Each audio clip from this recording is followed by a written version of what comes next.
Ndabashimiye kuba mwakurikiranye ibice byose uko ari bitatu. Ndazi ko vuba benshi muzotangura kubishira mu ngiro ku nyungu z'imiryango yanyu n'igihugu cyanyu. Mubandanye mukurikirana ibiganiro bitandukanye vya BMBC TV n'izindi mbuga za BMBC Group. Murazi yuko nsanzwe ndabashikiriza ibiganiro bijanye n'ivyigwa bitandukanye, harimwo no kwigisha abantu ibijanye no kwiteza imbere. Mu bice mwakurikiranye ko iterambere ridashoboka ata classe moyenne nini hari mu gihugu.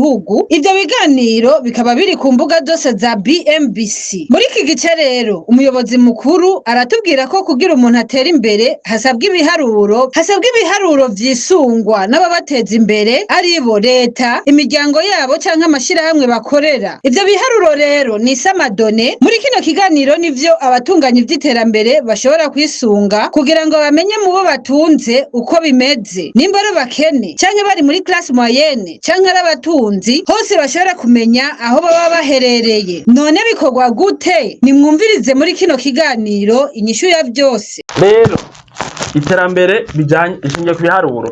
Umuntu apanga ivy'iterambere afatira ku mahendikatere akamenya ati abantu umuriyoni n'500 barabakene muri 2025. Baca baharura bati muri 2000 dufate 28 tugeze kuri bangahe. Uko rero abaye bongerekanye hagize umuntu ava muri classe moyenne akaduga mu ino mu bakene, ibiro nashaka gushika nk'ibi biza bidukikije bya changement climatique by'intambara, aho ko abantu bava mu bakene baja muri classe moyenne, bava muri classe moyenne baja mu batunze, abantu bakaza baraduga basubira inyuma. Navyo birashika kazawumva igihugu nk'ideze mu barabu byama mu kumva ati igihugu abantu kera bahora bisasira imikate n'amata, ati uye abantu nta n'umunyu bakironka. Kubera iki? Kubera intambara canke ibindi bintu bya terrorisme. Abantu ho kuva ino baduga muri hishe bavuye ino baja mu bakene. Donc rero barafatira ku biharuro. Kugira ibintu biharuro bishoboke hasaba ikintu gikurikira. Urumva ifoke umuntu apanga ivyo by'iterambere, aba afise redone z'abantu bari cible, akaba ashobora kumenya amahera binjiza, no kuvuga abantu bafise amakonte, akaba ashobora kumenya umwimbo recorte.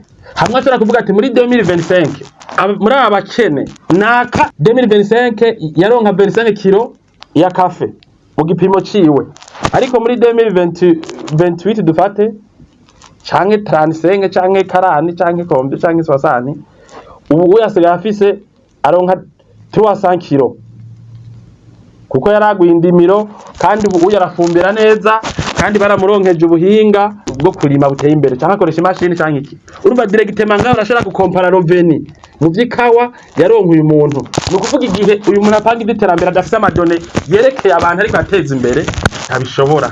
Bantu mutaritura BMBC Group muriko murahomba. BMBC Group nishira hamwe rutura yubaka rigaca rigurisha amazu kuva mu bihumbi 2012. BMBC Group ririko rirubaka amazu mu gisagara ca Bujumbura, ibigwati vy'amazu meza cane hafi uburari 1000. Umve tubahonje. BMBC Group iriko yubaka ibigwati vyagutse cane, usangamwe amazu amajana n'amajana. Aho ni muri quartier Miriware ya mbere, Diaspora City, Tenga na Gahahe, n'ayari karaduzwa mu matongo y'abantu.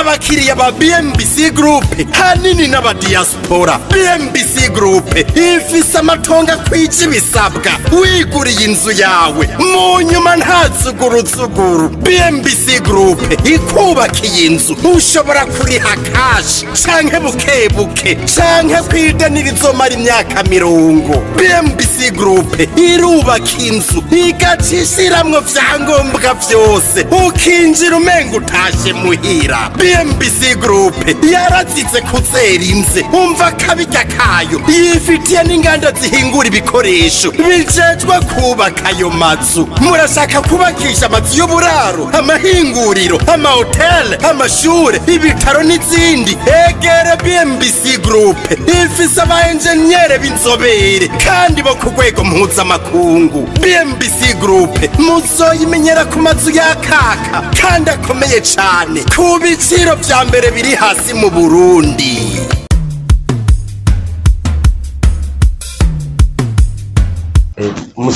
musome neza ngaha. Classe moyenne yubakwa gute? Ibijanye na classe moyenne narabigishije mu kiganiro giheze igihe nababwira yuko iterambere ridashoboka kuribona igihe udafatiye kuri classe moyenne, udafatiye ku gitigiri c'abantu bari muri iyo kategori bita classe moyenne biragoye kuribona. Muri make mu bihugu bimwe bimwe canke mu organisation amwe baravuga bati dufite abantu bangana akarorero 3 millions. Ubona manda babwira ko iterambere ari ibiharuro. Nico gituma mubona leta ikoresha urusansuma. Nico gituma mubona igihugu kidafise rusansuma kitazi abantu gitunze nka muri Afrika biragoye. Kazava ngo igihugu ngogiye kugira rusansuma ngo 80. Nico gituma abantu bavuga ati none igihugu kirimwe abantu bangahe? Ukazabumva ngo dereka ngo rusansuma muri mwaka 80. Abantu bashavuga ati nta gihugu mufise. Kuko mukorera ku bintu mutazi. Dufatire ko igihugu X, pays X ifise abantu imiliyoni 3. Urusansuma ruca gwerekana ruti. Urusansuma mu by'amahera harimo n'ibyo by'ama systeme bancaire abantu baraba n'ibindi byose penetration kuri internet n'ibindi. Rukerekana ruti muraba ibihumbi 500 ni abakene, hanyuma umuriyoni ni bari muri classe moyenne n'abantu bifashe. Akujya bango pays emergent muri 2040 nibyo tuko turati. Hanyuma aha dufise 1500 bagacavuga bati reka aha nshake ndahashire tuhashire kenshi sanga aribo benshi 1 million tuhashire 1,500,000 ngaha. Bacavuga ati abatunzi ni 500,000 na karorero riche.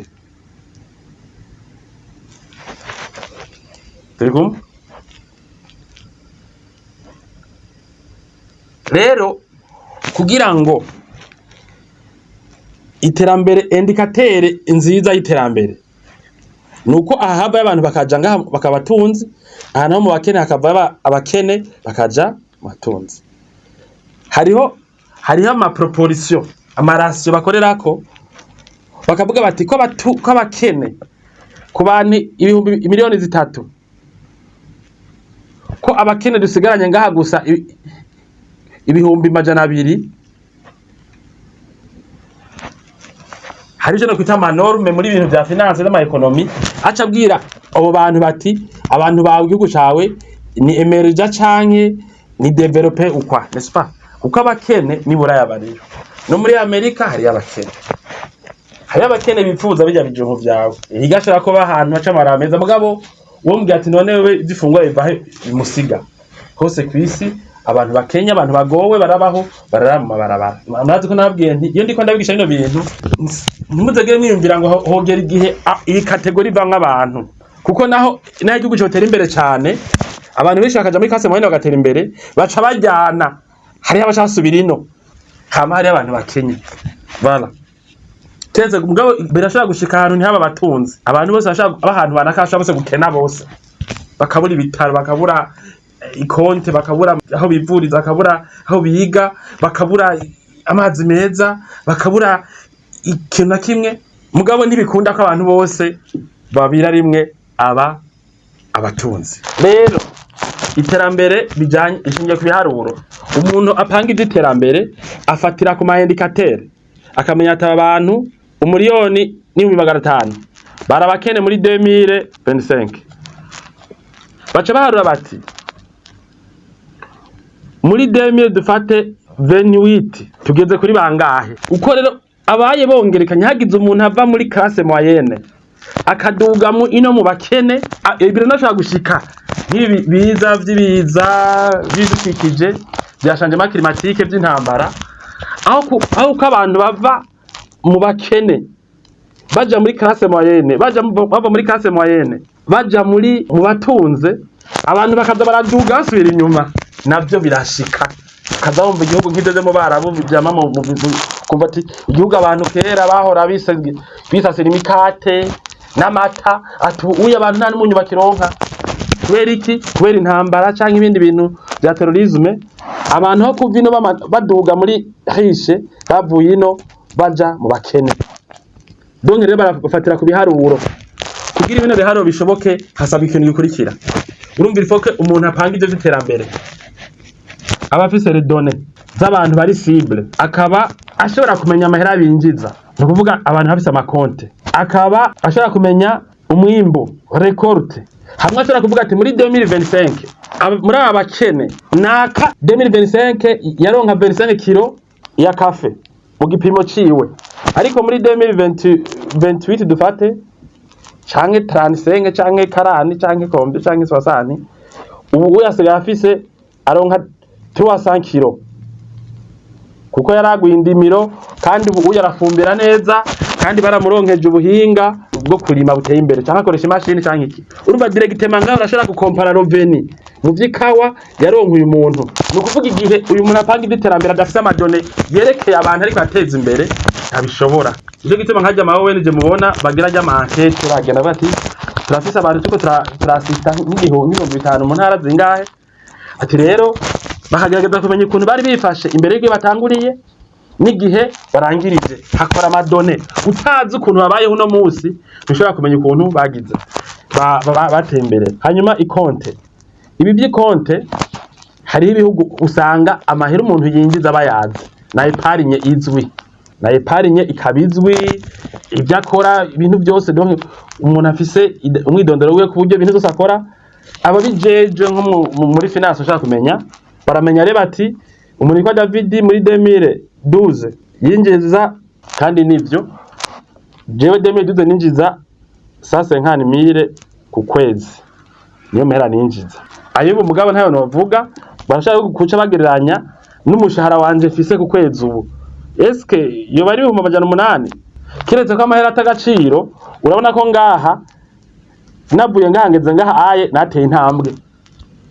nateye intambwe nakoze business gushika hamwe bampembaya donc urumva hajewe narateye imbere ku rugero runaka harimo croissance mu kuntu nagiye ndakura mu vy'umushara mu myaka 13 rero bisigura iki murumva ko abantu benshi bafise population ntahantu hari commune ifite abantu benshi badafise amakonte bakora ama business adafise donc badakoresha amatelefone yabo ngo babike kuri za limikasi canke murumva abantu ko bigoye ko abantu bebari biterambere ryabo nico gituma muca mubibona kubera ivyo bintu bigoye rero amashifre menshi yumva tangwa mu byiterambere cyane no kwisi keshi ntabariyo kubera ibihugu byo nyene bishaka gutanga amashifre y'iterambere ni bihugu bifise amakuru menshi y'abantu bavyo nta muri Afrika bya identification de la population hamwe n'ivyo gusiba ama activité ntibiteye imbere hari ibihugu rero muri Afrika bitera imbere ku rugero keshi rurenze nubwo abajeje by'iterambere bashaka kumetiriza umuntu afungura gatatu ku munsi akivuza akiga akaba afite imirima akaba afise ibyo yorora ibyo bintu ni ibintu byo bikenewe mugabo biragoye kwantifya kuko nk'ibihugu byamukwamwo aya madone tuvuga ibyigwa by'iterambere bobo haba icurimye haba ico woroye nta systeme ihari yo kugishora leta itabimenye kuko byose ni ibintu by'amasysteme bikora urumva ico gihe bashaka kumenya neza amahera wewe winjiza kubera iki ntibikunda mugabo mu binego byacu n'ibyo muri Afrika birakunda ko umuntu abaho neza leta itamenye ibintu byose ukuntu yabironse kubera irengarenga abantu bazandika kubera bikova mu Burundi za kakao usanga bigeguro trasa ibiki by'amakafe ibyo bijanye na ibishayoti imyungu hariho ukuntu bigoye kumenya ibyo umuntu yashene ibyo yasigaranye kontrema y'uko biteye imbere ho bidakunda ko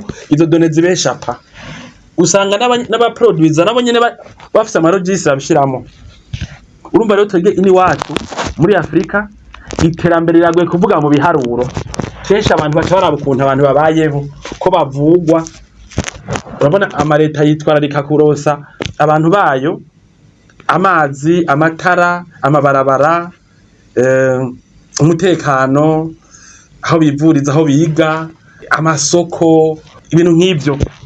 Mugabo ugasanga henshi babajije none mbwira muri aba bantu abageze kuri iyi round ni bangahe, bikaba bidakunda ko bahavuga. Murabona rero ko harimo ikibazo c'amadone nta muri Afrika abantu batunganya ivy'iterambere, amadone aragoye kuronka voilà, kubera abantu henshi ibihugu ntibizi abantu bitunze, ntibizi no kubaklasa kategori pare kategori voilà. Hariho n'imyimbure nabivuze usanga nayo nyene igoye kwidentifya no kukategoriza. Nibaza nkayo wacu y'ibyo bagize ibyo bigega by'ibigori ngira omwe ukumenya ibyasigaye abantu ibyo bakoresheje n'ivyo basigaje. Hariho rero nka muri Afrika usanga n'ibihugu iyo imyimbu iri ipfiraho kubera amabara ayikurayo itabihari, usanga nta cyaporoza bike kubera adafise kuntu bashora. Ibi rero bisigura ko umwimbu ragoye kugira ante amadone economique mu bihugu bitaratera imbere aragoye kuronka. Ibihugu mbere bisamaye byo ratera imbere ntibibimenye. Numva igihugu gishora gukasa abakene gifise kigakarasa classe moyenne, kigakarasa n'abatunzi, igihugu kiba kimaze gutera imbere mu by'amadone, kirashobora kugira planification. Mugabo biragoye iwacu ibintu byinshi biba biri muri informel, abantu bakora ibintu bitari déclarer familiare bigoye kudeclara voilà. Aha nariko ndabasigurira rero ukuntu abantu bashobora kumenya ko abantu bavuye mu bakene bageze muri classe moyenne, canke bavuye muri classe moyenne bagiye mu batunzi, canke bibiye kuri za ngorane za politike, bazi nk'ibya politike, intambara, terabwoba, amaseyizme n'ibindi. Hariho n'igihe umuntu ava mu bakene akazaraduga mu batunzi, aduga aja mu classe moyenne gutyo. Ugasanga umuntu yahora ari ngaha ageze ngaha, ugasanga ahora ari ahageze ngaha. Kuko murazi nk'iterambere bimeze kujya kwa kw'ivy'umutekano. Iterambere bimeze nk'ivy'umutekano ntibikeneye ikintu kibikoma. Iyo habaye ingorane na nkeyi biroshe ko abantu benshi bari muri classe moyenne bisanga mu bakene. Iyo habaye iciza gikeyi n'imyaka mikeyi biroroshe ko abantu benshi bava mu bakene bakaja muri classe moyenne bakaja mu batunzi. Sinogenda ntabashimiye ukuntu mwakiriye zino nyigisho abo baba barafashijwe cyangwa bafise ico baterera mu kushinga intahe ku vyigwa bitandukanye ngenda ndabashikiriza. Murashobora kutwandikira kuri agasaraba 257 79 500 227 canke mushikiriza ivyiyumviro vyanyu muciye ku mbuga ngurukana bumenyi aho musanga ibiganiro vyinshi bitandukanye muciye kwijambo BMBC. Ndabasezeye mwari kumwe na Caritas Nduwimana naho ubutaha.